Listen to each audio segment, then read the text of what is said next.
அஸ்ஸலாமு அலைக்கும். நான் உங்கள் ஷிஃபா குக்கிங்லேருந்து பேசுகிறேன். இன்றைக்கி நம்ம என்ன ரெசிபி பார்க்க போகிறோன்னா, என்னோடய பையனோட பிறந்த நாளைக்கு நான் பண்ண ஒரு ஸ்வீட் ரெசிபி தான். இது கொஞ்சம் புதுசாக நான் ட்ரை பண்ணேன். ஆனால் ரொம்ப நல்லா இருந்துச்சு. வாங்க எப்படி செய்கிறதுன்னு சொல்கிறேன். ஒரு பவுலில் 2 கப் மைதா எடுத்திருக்கேன். அதில் தேவையான அளவு உப்பு, ஒரு 1/4 ஸ்பூன் ஆப்ப சோடா, ஒரு 3 ஸ்பூன் நெய் சேர்த்துக்கிறேன்.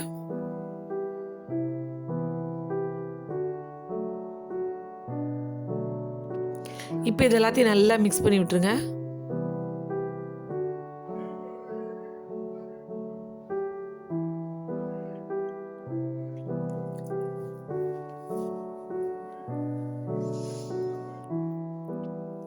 இப்போ இதில் தண்ணி ஊற்றி நல்லா சாஃப்டான பதத்துக்கு பிணைஞ்சு வச்சுக்கோங்க.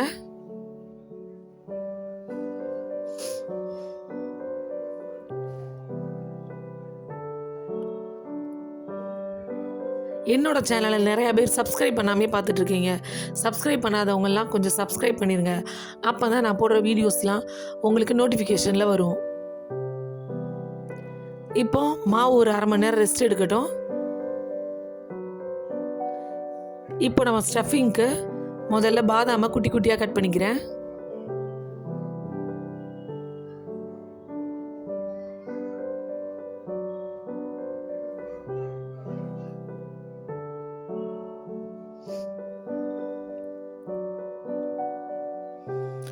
பாதாமை கட் பண்ணி முடிச்சிட்டேன்.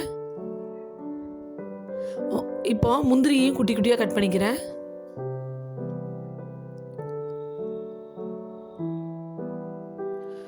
உங்களுக்கு இந்த பாதாம் முந்திரி கூட இன்னும் எக்ஸ்ட்ரா பிஸ்தா, அத்திப்பழம் அதெல்லாம் சேர்க்கணுன்னா கூட நீங்கள் சேர்த்துக்கலாம்.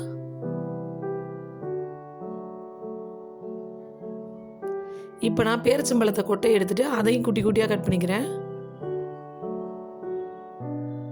நான் வந்து பாதாம், முந்திரி, பேரிச்சம்பழம் இது 3 தான் சேர்க்குறேன்.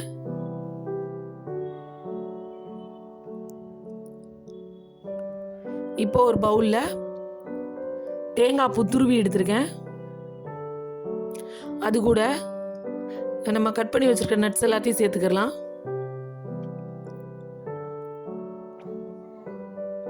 இது வந்து குழந்தைங்க சாப்பிடும் போது கொஞ்சம் நல்லா ஹெல்த்தியாக இருக்கும். இந்த ட்ரை ஃப்ரூட்ஸ்லாம் போட்டால், அதனால தான் இந்த மாதிரி ட்ரை பண்ணியிருக்கேன்.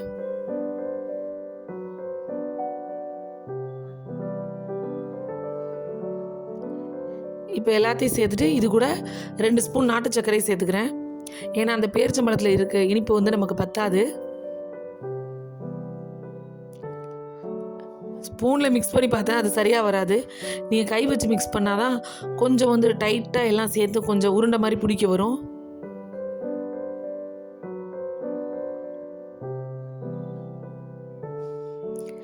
இப்போ பிணைஞ்சிட்டேன். இப்போ வந்து இதை வந்து குட்டி குட்டி பால்ஸாக உருட்டி உருட்டி வச்சுக்கோங்க.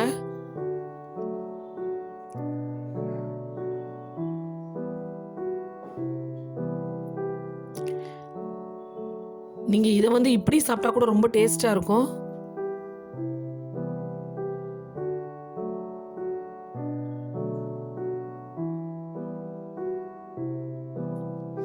இப்போ நான் எல்லா பால்ஸும் ரெடி பண்ணி வச்சுட்டேன். இப்போ நம்மளோட மாவும் நல்லா ஊறி இருக்கும்.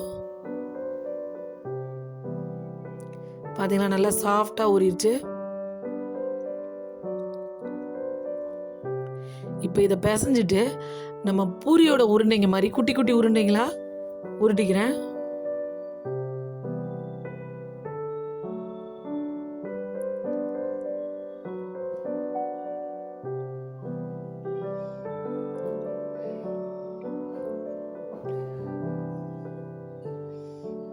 இப்போ அதில் ஒரு உருண்டையை எடுத்து எண்ணெயை ஸ்ப்ரெட் பண்ணி விட்டுட்டு நம்ம பூரிக்கு தேய்க்கிற மாதிரி தேய்ச்சிக்கோங்க.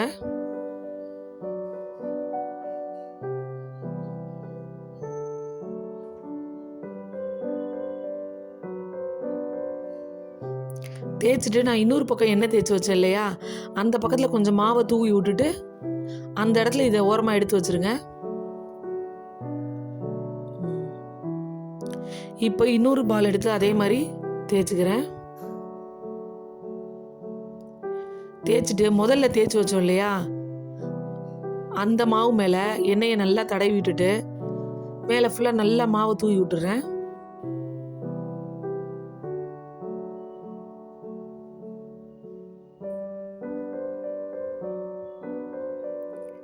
இப்போ அது மேலே இப்போ தேய்ச்சி வச்சிருக்க மாவு எடுத்து போட்டுறேன்.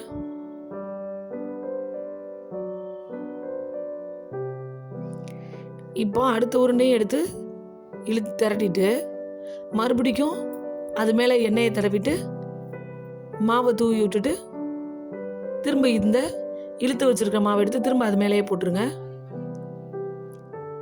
இதே மாதிரி மீத இருக்கிற 2 உருண்டையும் அதே மாதிரியே பண்ணிடுங்க. இப்போ நான் மொத்தம் இதில் 5 பேட்ச் போட்டிருக்கேன். இந்த மாதிரி போட்டால் தான் நம்ம சாப்பிடும் போது பப்ஸ் மாதிரி லேயர் லேயராக சூப்பராக இருக்கும். இப்போ மறுபடியும் மாவை கொஞ்சம் தூவி விட்டுட்டு அது எல்லாத்தையும் மொத்தமாக எடுத்து இழுக்கணும்.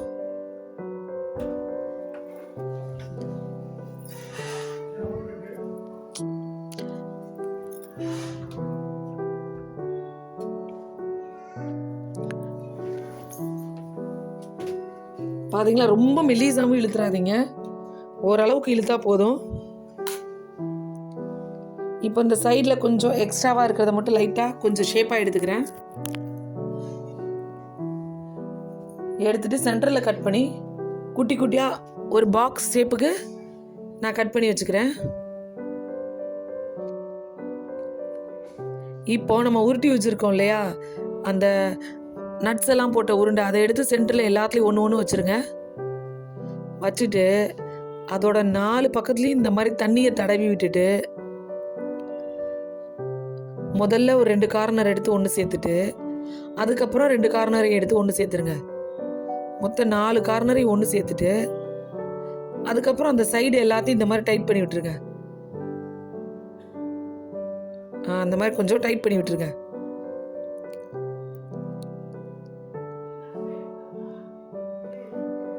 சுற்றி தண்ணியை தடவிட்டு 4 கார்னரையும் ஒன்று சேர்த்துருங்க முதல்ல. அதுக்கப்புறம் அந்த ஓரங்களை எல்லாத்தையும் இந்த மாதிரி டைட் பண்ணி விட்டுருங்க. அவ்வளோதான், நம்மளோட ஸ்வீட் பப்ஸ் ரெடி ஆகிடுச்சு. இப்போ பொரிக்க ஆரம்பிக்கலாம். ஒரு கடாயில் எண்ணெயை காய வச்சுருக்கேன். ரொம்ப லோ ஹீட்டில் இருந்தால், மீடியம் ஹீட்டில் இருந்தாலே போதும். பாருங்கள், இந்த அளவுக்கு தான் சூடு இருக்கணும். நீங்கள் போடும்போது ரொம்ப லைட்டாக தான் பபிள்ஸ் வரணும். ரொம்ப ஹை ஃப்ளேமில் வச்சு போட்டோம்னா நமக்கு பப்ஸ் மாதிரி லேயர் லேயராக வராது. இது நல்லா லோ ஃப்ளேம்லேயே குக் ஆகும் போது தான் உங்களுக்கு லேயர் லேயராக கிடைக்கும். இப்போ நல்லா வெந்துருச்சு. இப்போ நான் உங்களுக்கு எடுத்து காமிக்கிறேன். பாருங்கள் எப்படி எந்த அளவுக்கு லேயர் லேயராக இருக்குன்னு பாருங்கள்.